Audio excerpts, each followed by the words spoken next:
Nagsimula tayo ng masaya. Katulad ng iba, hindi mawalay sa isa't isa. Kung nasan ako, andun ka. Buy one, take one nga tayo, di ba? Kalaunan parang may nagbago. Parang may nag-iba. Doon ko napansin, nanlalamig ka na.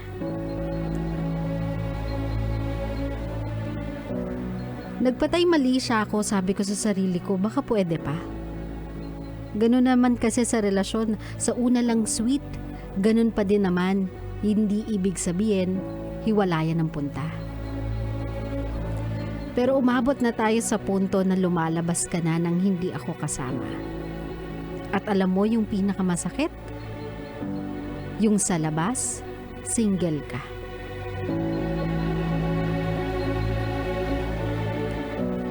Kaya ngayon hindi ko na ipagsisiksikan pa ang sarili ko. Kilala ko na kasi kung sino yung bago mo. Walang sigaw, walang iskandalo. Palalayain lang kita. Mahal kita at kung saan ka sasaya, handa akong masaktan para sa iyo. Ako si Tresha, nagmahal ng taong may mahal ng iba kahit kami pa.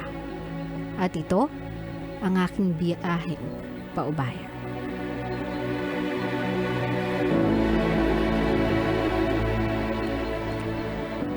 My love, believe it or not, may mga tao na kapag nalaman nilang they were cheated on by the person they love, hindi sila gumagawa ng skandalo.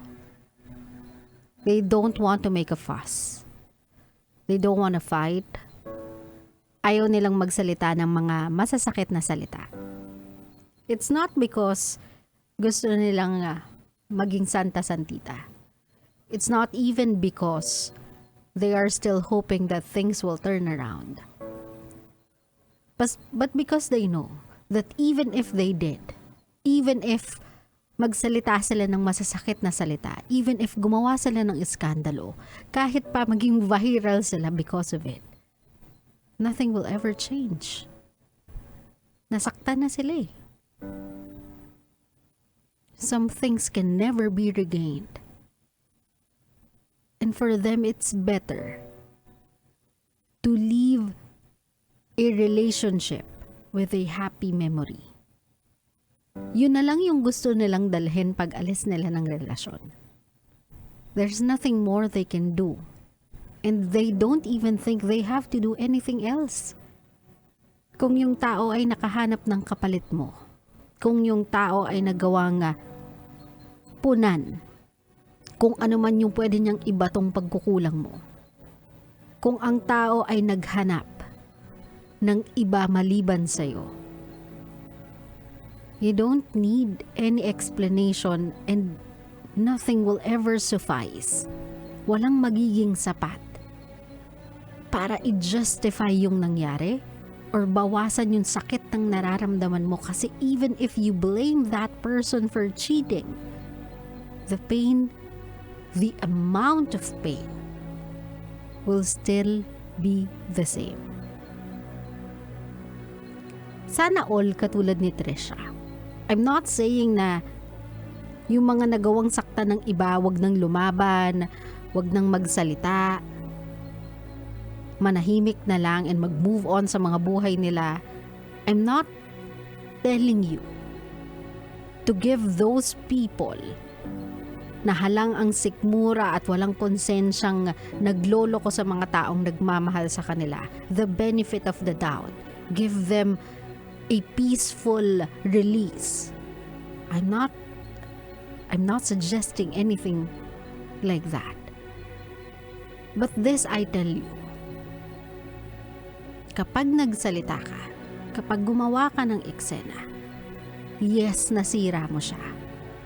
Yes, napakita mo sa buong mundo at sa lahat ng nakakarinig sa inyo at nakakakita sa inyo na manloloko siya, na hindi siya loyal, na wala siyang kwentang tao. But both of the same time, ipinakita mo sa kanila how that kind of a person affects you as a person, changes you as a person. If you know within your heart it's not like you to do anything like that, then don't. Huwag mong isubject yung sarili mo sa isang bagay na hindi mo na mababawi just because you wanna make it painful for them.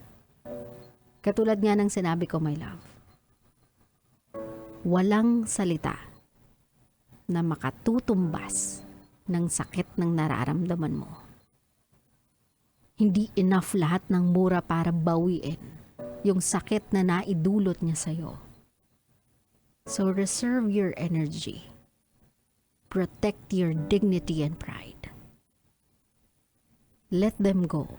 If they want to be together, if they want to commit a sin together, then maybe they are for each other. Pero ikaw, you are a better person. So be better than them. Claro?